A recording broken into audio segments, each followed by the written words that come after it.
अस्सलाम वालेकुम, मेरा नाम डॉक्टर उमैर है। आज बेसिकली मार्केट कुछ ज़्यादा ही एकदम से ऊपर उठ गई है। तो आज देखते हैं, अगर इतनी उठी हुई मार्केट के अंदर कुछ उठाना हो तो आप क्या उठाएंगे, कौन से शेयर्स आपको अच्छे लगेंगे और क्या मार्केट मज़ीद ऊपर जा सकती है या नहीं जा सकती है। ठीक है, तो हम मैं आपको सबसे पहले बताऊं कि कुछ बड़ी पॉजिटिव न्यूज़ आई हैं जिसकी वजह से ये मार्केट इतनी ज़्यादा अचानक से उठना स्टार्ट हुई है। सबसे पहला तो ये सऊदीया जो है वो बेसिकली 3 बिलियन जो है ना डॉलर्स वो पाकिस्तान के अंदर डिपॉजिट कर रहा है। ठीक है, तो इसकी वजह से पाकिस्तान के अंदर फॉरेन इंगल्फ बहुत ज़्यादा आ रहा है। ठीक है, प्लस एक और चीज़ बड़ी इंपॉर्टेंट हो रही है कि IMF का जो है ना बेसिकली जो हर्डल्स आ रही थी वो सारी क्लियर हो गई हैं। तो IMF जो है वो पाकिस्तान का जो फ़ंड है वो बेसिकली रिलीज़ कर रही है। तो जब IMF कुछ भी रिलीज़ करती है तो उसके फ़ायदे ये होते हैं कि IMF जब भी कुछ किसी भी कंट्री को फ़ंड देती है तो समझेंगे बाकी जितने भी इदारे होते हैं पूरी दुनिया के, एशिया बैंक हो, कोई भी बैंक हो, तो वो ट्रस्ट रखते हैं कि हाँ ये पैसे वापस कर देंगे क्योंकि IMF ने दे दिया है। ठीक है, तो जैसे ही IMF की क्लियर हुई तो इसके बाद एशियन डेवलपमेंट बैंक ने भी पाकिस्तान को जो है वो कुछ आई थिंक सो 3 या Asian development bank sorry Asian development bank, इसने भी रिसेंटली कुछ है ना पाकिस्तान को 1.5 बिलियन जो है ना वो लोन देगा। प्लस फिर पाकिस्तान 1 मिलियन वैसे आई थिंक एड आ रही है US की तरफ से। तो काफ़ी सारे फॉरेन रिजर्व्स आ रहे हैं पाकिस्तान में, जिसका फ़ायदा ये हुआ है और सादा ज़ुबान में कहा जाएगा मार्केट के अंदर काफ़ी एक किस्म की तेज़ी देखी गई है। तो अगर मैं आपको दिखाऊं तो इंडेक्स जब से ये न्यूज़ आना स्टार्ट हुई हैं, ठीक है, तो उस वक़्त के बाद से लेके ना अभी तक मार्केट कुछ ज़्यादा ही माशाल्लाह से अच्छा परफॉर्म कर रही है जितना नॉर्मली करती नहीं है। ठीक है, तो अगर हम देखें तो तकरीबन सब ही स्टॉक्स, इवन जो डिफ़ॉल्टर स्टॉक्स हैं, जैसे कि हम हेस्कोल देखते हैं, हेस्कोल मैंने 4-5 रुपए से ऊपर काफ़ी अरसे से ऊपर जाते हुए नहीं देखा। तो अगर मैं आपको हेस्कोल दिखाऊं, ठीक है, तो इवन हेस्कोल जैसी डिफ़ॉल्टिंग कंपनी भी जो है ना उसमें भी इवन थोड़ा सा देखा जाए तो आपको मैं दिखाता हूँ चार्ट, एडवांस चार्ट में जाके, तो उसमें भी थोड़ी सी जो है ना क्या कह सकते हैं, तेज़ी आई है या मंदी आई है जैसे कहते हैं, तो बुलिश ट्रेंड नज़र आ रहा है इसमें भी। तो अगर हम बात करें पिछले 6 महीने में तो आपको नज़र आएगा कि ये पूरा स्टॉक जो है ना कंटिन्यूसली डाउनफॉल के अंदर था, लेकिन जब से रिजर्व आना स्टार्ट हुए हैं तो इसका ये भी हुआ है कि ये भी 6 पर क्रॉस कर गया, जो कि मेरे ख्याल से इसने एक साल में बड़ी मुश्किल से क्रॉस किया होगा। हाँ ये रहा, इसने पिछले साल जो है ना वो 6 का टारगेट क्रॉस किया था। तो उसके बाद से लेकर पहली बार जो है ना इसने 6 क्रॉस किया है। तो दिस इज़ अ ह्यूज, इसने तकरीबन अराउंड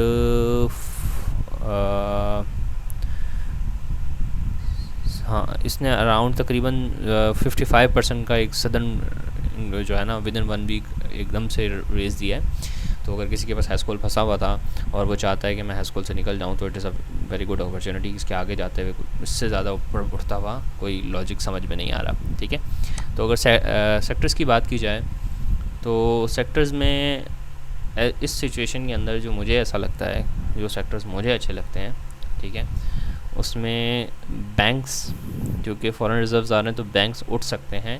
प्लस बैंक्स जो है ना वो हमेशा से ही एक किस्म का सेफ सेक्टर होता है। कुछ भी हो जाए बैंक्स के अंदर हमेशा ही रहता है, चाहे गवर्नमेंट लोन ले, कुछ भी ले, गवर्नमेंट ने भी पे बैक तो करना होता है पे बैंक्स को। तो कमर्शियल बैंक्स के जो स्टॉक्स होते हैं वो एक किस्म के समझेंगे सेफ साइड ही होती है, इसमें रिटर्न्स भी इतने नहीं होते।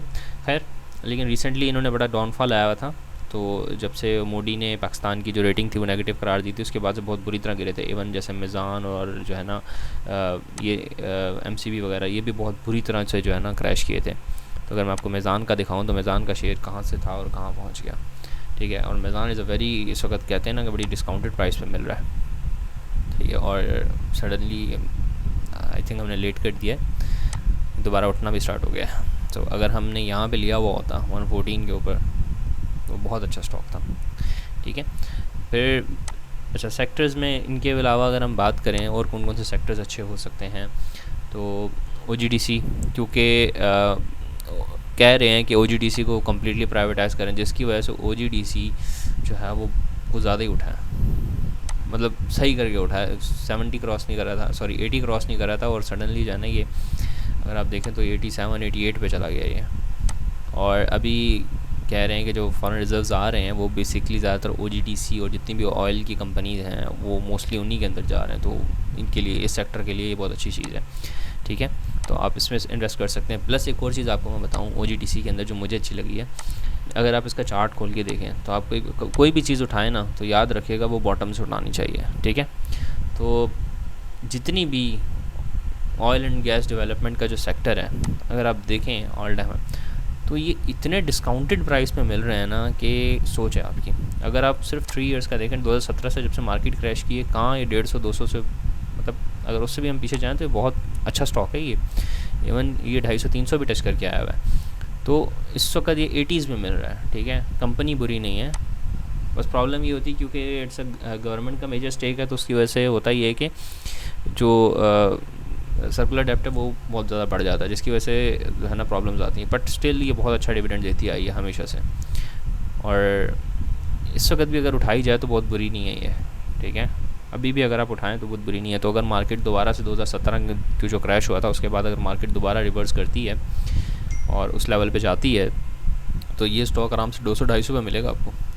अगर आपने लॉन्ग टर्म के लिए होल्ड करना है ना कोई भी स्टॉक, तो मैं आपको कहूँगा OGTC, और एक और स्टॉक है ARPL, sorry aluminium, what was the name, beverages, ABRL I think सो,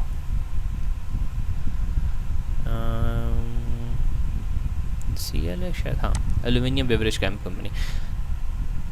ये कंपनी मुझे इसलिए अच्छी लगती है क्योंकि ये जो काम कर रही है ना, it's one of its kind, और ये आप देखेंगे फ्यूचर में बहुत अच्छी जाएगी, ठीक है। क्योंकि इवन जो केन टिन्स हैं हमारे पास, उसकी जो गैस भी डलती है केन्स के अंदर, वो भी लोग दुबई से इंपोर्ट करते हैं। और ये वाहिद कंपनी है, आई थिंक किसके साथ वेंचर है, जॉइंट वेंचर है किसी का, बाहर की कंपनी का, और उसकी और ये पाकिस्तान में वाहिद है, ठीक है। तो ये वाहिद ऐसी कंपनी है जो कि एल्यूमिनियम कैंस बनाती है, तो एज़ पर माई नॉलेज, ठीक है। और कुछ भी हो जाए तो कंपनीज़ के पास जब भी आपको पता मोनोपोली होती है तो वो बहुत प्रॉफिट जनरेट करते हैं। अगर आप इसकी सिर्फ बैलेंस शीट खोल के देखें तो सिर्फ आप इसको ग्रोथ देखें, ठीक है। सही है, कोई भी ट्रेंड आपको नेगेटिव में नहीं मिलेगा इसका। बहुत अच्छी कंपनी है, स्टेबल कंपनी है, और इसने आते ही अभी रिसेंटली लॉन्च हुई है, मार्केट इसके बाद क्रैश कर गई, बट स्टिल ये डिविडेंड दे रही है। अभी इसको आए हुए मेरे ख्याल से 3 से 4 साल हुए हैं और इसने डिविडेंड देना भी स्टार्ट कर दिए हैं, और एक्सपेंशन मोड में भी है, तो इट्स अ गुड। और इसके अलावा OGTC, ये 2 कंपनियाँ ऐसी मुझे ऐसी लगती हैं जो कि अगर आपने फ्यूचर में होल्ड करनी है तो बहुत अच्छी बात है।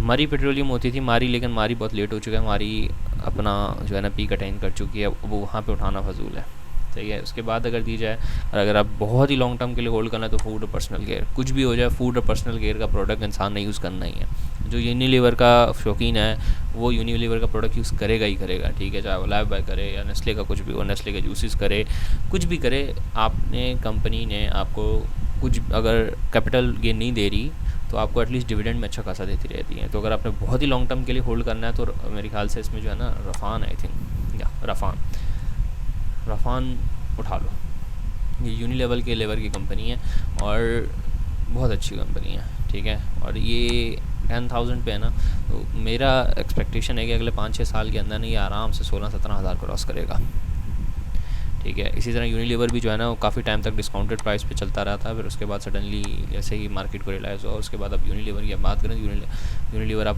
सोच भी नहीं सकते इतना महंगा पड़ा हुआ है, और मार्केट में भी जो है ना बहुत मुश्किल से मिलता है, ठीक है। तो ये छोटी सी अपडेट थी मार्केट के लिहाज से। This is not a financial advice, और अगर आप कुछ भी मेरे कहने पे अमल करते हैं या कुछ करते हैं तो लॉसेस जो हैं वो सब्जेक्टिव है मार्केट के लिए, आप अपनी रिसर्च करें, just it's a sort of guidance कह सकते हैं जो मुझे ऐसा लगता है। तो और मैं हमेशा ऑनेस्ट रहता हूँ, मैं कभी कोई डिस्क्लोजर माइंड में बैक साइड पर रख के नहीं, कोई फाइनेंशियल गेंस के माइंड में नहीं होते मेरे, ठीक है। तो अगर आपको पसंद आती है चीज़ अपनी रिसर्च करें और उसके बाद ख़रीदें, ठीक है। अगर आप आपको यूनिलीवर दिखाऊं,